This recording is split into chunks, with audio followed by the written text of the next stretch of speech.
Have you ever had a physical ache that doctors just couldn't explain? Like you go in for a scan, they run all the blood panels, and everything looks, perfectly normal on paper. Yeah, but your shoulder is still throbbing. Right. Or maybe you've noticed how your stomach instantly ties itself into knots the second you get a highly critical email from your boss. Oh, absolutely. We tend to view these things as, I don't know, annoying glitches in our physical machinery. But what if your specific personality type actually dictates exactly how your physical body gets sick? That is the big question. So, to figure out how to decode these bizarre bodily signals, welcome to today's deep dive. We are exploring this incredible intersection of ancient wisdom, energetic mapping, and, well, modern psychology. We really are looking at a massive paradigm shift today because to understand how our emotions alter our physical selves, we're pulling from a few core sources. Yeah, let's lay those out. Right, so primarily, we're analyzing Daniel Pfeiffer's book, Energetic Chinese Medicine, and we're also leaning into preserved foundational texts from the Internet Archive, specifically Master Chokuk Sui's The Ancient Science and Art of Pranic Healing. Which is just a massive digital library resource, by the way. It really is. And combining these texts gives us a totally different lens on human health. We really have to do a hard reset on how we think about the body here. I mean, we're so completely immersed in the Western medical model, right? We treat the body exactly like a car. Yes, the mechanic approach. Exactly. You take it to the mechanic, they isolate the broken part, they replace the alternator, and boom, you drive away. And to be fair, the Western model is unparalleled for acute mechanical issues. Like if you shatter your femur, you absolutely want that targeted, isolated expertise. Oh, totally. Give me the surgeon. Exactly. The sources argue, however, that this highly specialized approach just hits a brick wall when dealing with chronic or psychosomatic conditions. Because in traditional Chinese medicine, or TCM, you cannot isolate the disease from the personality of the patient. The emotional landscape is the absolute core of the diagnosis. It is the foundation. But to make sense of this, we first have to grasp the concept of relative energy. Okay, let's unpack this because usually when people hear terms like yin and yang, they picture something mystical. Right, like a cartoon. Yeah, exactly, like two magical forces battling it out in the cosmos. But Pfeiffer's book strips all that magic away and really grounds it. It's intensely practical. Yeah. Yin and yang, they simply describe relativity. They're just a framework for comparison. The text uses a mountain as the ultimate example. Oh, I love the mountain example. That's great, right. So the side of the mountain bathing in direct sunlight is yang. It's active, bright, and warm. Yeah. But the shady side is yin. It's passive, cool, and reclusive. The mountain itself hasn't changed at all, just the relationship to the energy hitting it. The celestial analogy really drove this home for me too. Like, look at the Earth compared to the moon. In that dynamic, the Earth is yang. Yes. It's active, it's massive, it's the center of that specific relationship. But then you compare the Earth to the sun, suddenly the Earth is yin. It becomes the passive body receiving the light and heat. You're always shifting depending on the relationship. Exactly. And the therapist in this model isn't searching for some objective universal standard of normal for your body. They're trying to find an individual average value for you based on how your specific energy interacts with your environment. It's like the hot and cold dials on a shower. Oh, that's a good way to put it. Yeah, you aren't just cranking hot or cold and standing there getting burned or frozen. Yeah. You make constant, tiny micro adjustments, mixing the two, trying to find your perfect personalized lukewarm. Yes. And in TCM, that perfect personalized lukewarm is called the earth element. And what's fascinating here is that the earth element isn't on the traditional wheel of elements we usually see in Chinese medicine. Right, it's not on the outer rim. Exactly. It sits dead in the center of the wheel. Earth is the ultimate therapeutic goal. It represents a state where you experience life and emotion without getting trapped or consumed by them. And the sources get very specific about the biology of this, which is so interesting. The organs assigned to earth are the stomach and the spleen. Which naturally makes us ask, well, why the stomach? Why is that the center? Yeah, it seems random at first. It does. But in this framework, the stomach acts as the balancing reservoir for your entire body. It receives raw material and distributes energy to everything else. And behaviorally, someone operating from a strong earth center exudes this deep inner calm. They're very grounded. Right. Their assigned color is yellow. Interestingly, their vocal tone has a melodic quality, almost like singing. And the taste they naturally crave is sweet. Which is such a light bulb moment. Think about it. When you're incredibly stressed and pushed off your center, what is the first thing you reach for? A donut. Or chocolate. Exactly. You crave sugar because your body is literally trying to artificially rebuild its earth center by stimulating the stomach. Oh, wow. But if you exhaust that center entirely, that calm emotion rots into brooding. You get lost in a fog of self-doubt. And that fog manifests physically, too. The text notes that an exhausted earth element leads to fluid retention or edema. Even a patient's vision can literally feel clouded. Yes. So that is the baseline. But modern life rarely lets us stay perfectly centered in earth, right? Like trauma, deadlines, and conflicts, they constantly push us outward onto that peripheral wheel of elements. Right, we're constantly being knocked off balance. So let's figure out where we go when we lose that balance. I want you, listening right now, to try and spot your own default reaction to stress, because the initial spark that pushes us out of the center is wood. Wood is yang within yang. It is pure, unadulterated activity. The energetic engine. Exactly. It provides the literal impulse to just get out of bed. In the body, wood governs the liver and the gallbladder. The liver processes the raw, volatile energy, much like it processes physical toxins, and the gallbladder directs that energy outward. I love the visual the text gives for wood. Imagine a Scottish athlete tossing a caber, those massive tree trunks. Right, the Highland Games. Yeah, that is wood. The muscles are brawny and tense, the voice doesn't speak, it shouts orders, the color is green, the taste is sour, and the core emotion is anger. And if you're constantly stuck in wood, you're impulsive, aggressive, and highly prone to severe muscle or tendon injuries because you are just running way too hot. And the diagnostic odor for a patient stuck in wood is sour sweat, which makes sense. But so, if wood is the spark and the raw fuel, what happens when that energy burns completely out of control? Well, it forces the body into the fire element, which is yang within yin. If wood is the engine, fire is the fireworks display. The extrovert, right? Yes, fire rules the extreme extrovert. These are the people who wear their emotions completely on their sleeves. They're deeply empathetic, but everything is dialed up to a 10. It's all or nothing. Exactly. Joy becomes absolute ecstasy, and sadness becomes bottomless despair. The text compares them to a medieval jester, actually. They dress in bright red, which is the color of fire. They wear a huge laughing mask, but they might be holding a tragedy mask behind their back. Right, covering up the pain. Yeah. Their voice is constantly laughing, even when they're anxious. The taste is bitter, and the organs are the heart and the small intestine. And connecting the small intestine to emotion sounds bizarre until you consider how the body physically processes anxiety. Oh, Like, have you ever gotten terrible stomach cramps or diarrhea right before a massive public speaking event? yes, totally. That is your fire element short-circuiting your small intestine due to sheer emotional overload. Okay, so a fire type burns incredibly bright, but eventually a fire burns down to ash. It condenses. Where's the body go when it just can't sustain that level of extroversion? It retreats inward to the metal element. This is yin within yin. Metal is highly rhythmic, it's reserved, and analytical. Almost the opposite of fire. Pretty much. Metal types don't have the booming, shouting voice of wood either. Their voice is whiny or highly aspirated. Yeah. It sounds like they're constantly sighing. Because their assigned organ is the lung. They literally aren't taking up enough oxygen. Their color is white, their taste is spicy, and their primary emotion is grief or sorrow. And, defining an entire element by grief sounds depressing, but the text emphasizes how desperately society needs metal types. Why is that? Because they're the emotional glue. The text likens them to a mother who senses her child is in distress without a single word being exchanged. Wow, okay. Yeah, they are highly empathetic because they're energetically thin-skinned, which makes them vulnerable to skin conditions like eczema, their physical boundary breaking down under emotional weight. But it grants them this profound sensitivity. So what happens if that sensitivity becomes too much? If metal gets completely exhausted and they have to retreat even further? They drop into sheer survival mode, which is the water element, yin within yang. Water is entirely focused on regeneration and intense control. Okay, so like a defense mechanism. Exactly. Think of a massive corporation. If wood is the aggressive sales team, water is the strict bookkeeping department. They plan everything down to the penny. Because they're scared. Yes, they hate surprises because they don't feel they possess the energy reserves to survive the unexpected. And their assigned color is black. Their taste is salty. Their voice is dry and throaty. And because they're obsessed with conserving whatever energy they have left, their dominant emotion is existential fear. And we could actually ground that fear biologically.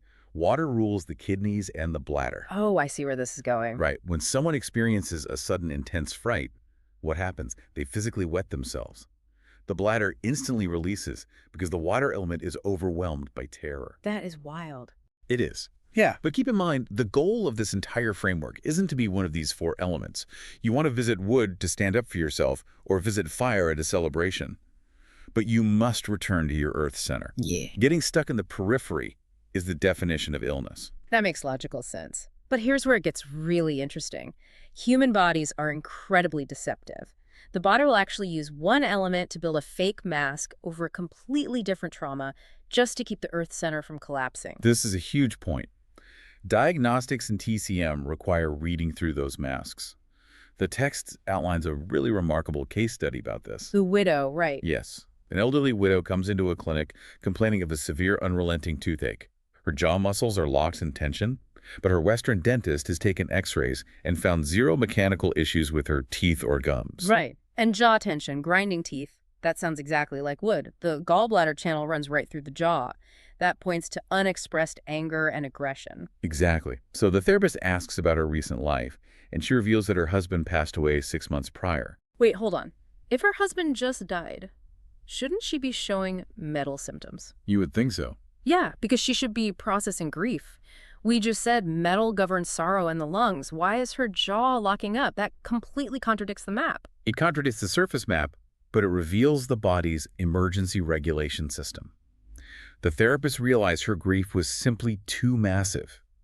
If she fully processed that metal grief, her Earth center, her actual sanity and stability would have shattered completely. So the body pivoted. Yes, her body enacted an emergency detour. It shunted the energy over to wood. Subconsciously, she is furious at her husband for abandoning her. But society dictates that the grieving widow isn't allowed to be angry at her deceased husband. Right, she is forced to play the socially acceptable role of the sad widow. Because she suppresses the rage, the wood energy has nowhere to vent, so it literally locks up her jaw muscles. If a doctor merely prescribes painkillers for the toothache, they are entirely missing the disease.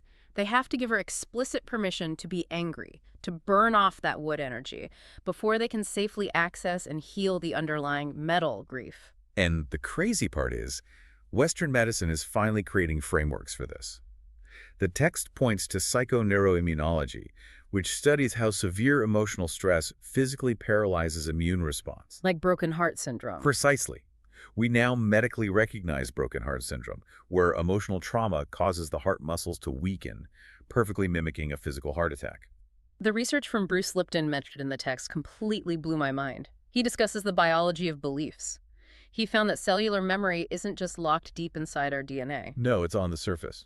Right. The cell membrane, the outer wall of the cell, acts as a programmable liquid crystal. It receives environmental signals, like the neurochemicals our emotions produce, and alters how the cell functions. Our emotions are basically typing code directly into our cell walls. It's fascinating. It works exactly like muscle memory. You drive a familiar route to work, you pull into the parking lot, and you realize you don't remember the last 10 minutes. Your muscles and nervous system drove the car while your conscious brain was turned off. And if our suppressed emotions are programming our organs on a cellular level, we desperately need a way to rewrite that code. This is exactly where the source material bridges traditional medicine with pranic healing. We should probably define what pranic healing actually is here. Good idea. Prana is simply the Sanskrit word for life energy. And this system uses chakras, which are basically spinning wheels of energy in the body, as a diagnostic dashboard. And rather than relying solely on a conversation to find the hidden trauma, a pranic healer will energetically scan the solar plexus chakra, which sits right over the stomach. Which is the earth center. Exactly. The solar plexus is the energetic mediator for all the elements. By visualizing this chakra divided into 4 quadrants, a trained practitioner can physically feel where the energetic frequency is congested. So it's a literal map on the body. Like, top left is wood, bottom right is metal. They can scan a patient who is complaining about an upset stomach and instantly realize, oh, the wood quadrant of their solar plexus is completely congested. They aren't sick from food, they're harboring suppressed rage. And once they locate the congestion, the treatment involves using specific color pranas. Right, because energy isn't just invisible. Right. Energy isn't just a generic, invisible force. Different frequencies have different properties, perceived as colors. For instance, they might project electric violet prana. What does that do? Violet is a very high-frequency energy that acts almost like an energetic bleach, deeply cleansing that emotional programming out of the liquid crystal cell walls.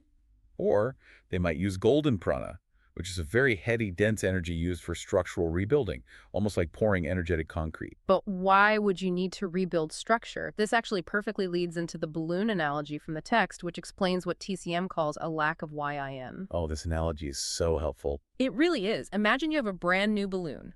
The rubber wall of the balloon is thick and resilient. That rubber boundary represents yin, the physical structure. The air you blow inside it represents yang, the active energy. Right, and if you inflate that balloon, deflate it, and inflate it again hundreds of times, what happens? It gets ruined. Exactly. The rubber wall, the yin structure gets stretched out, thin, and badly damaged. Right. Now, if you take that damaged balloon and blow the exact same amount of air into it, the exact same amount of yang, it bulges out massively. It looks huge and dangerous. But it's not actually full of extra air. Exactly. It isn't huge because it has too much air in it. It's huge because the rubber wall is too weak to contain normal pressure. And this specific mechanism explains a profound paradox observed in energetic cancer treatment. In pranic healing, practitioners noticed something incredibly counterintuitive. What was that? When scanning a cancer patient, their basic chakra, the energy center at the base of the spine that controls physical growth and survival, is enormously enlarged and spinning erratically. Which instantly trips you up. You assume a massive, wildly spinning chakra means the patient has way too much energy. But the patient sitting in front of you is completely exhausted and frail. Because it's a fake strength. The basic chakra is bulging violently, precisely because the underlying yin, the physical cellular structure, is deeply degraded. The energetic boundary has completely collapsed. So draining it would be bad. It would be fatal. The treatment isn't to drain the chakra to make it smaller. That would kill the patient. The treatment is to heavily pack that chakra with dense golden prana to restore the yin. You're feeding it golden energy to heal the rubber wall of the balloon. And once that structure is strong and thick again, the chakra naturally shrinks back down to a tightly regulated, healthy size. Exactly. It forces you to completely flip how you view sickness. A loud screaming symptom doesn't always mean too much bad energy.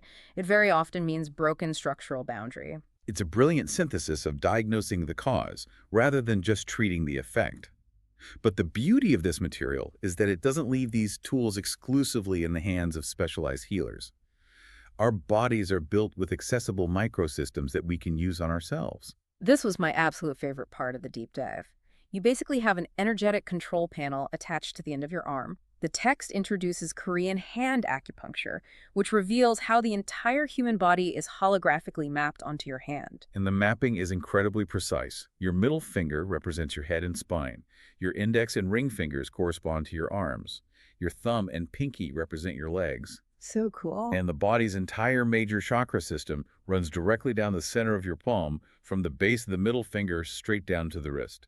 Practitioners use something called moxa, which is essentially tiny smoldering pieces of an herb called mugwort. They place it on specific points on the hand.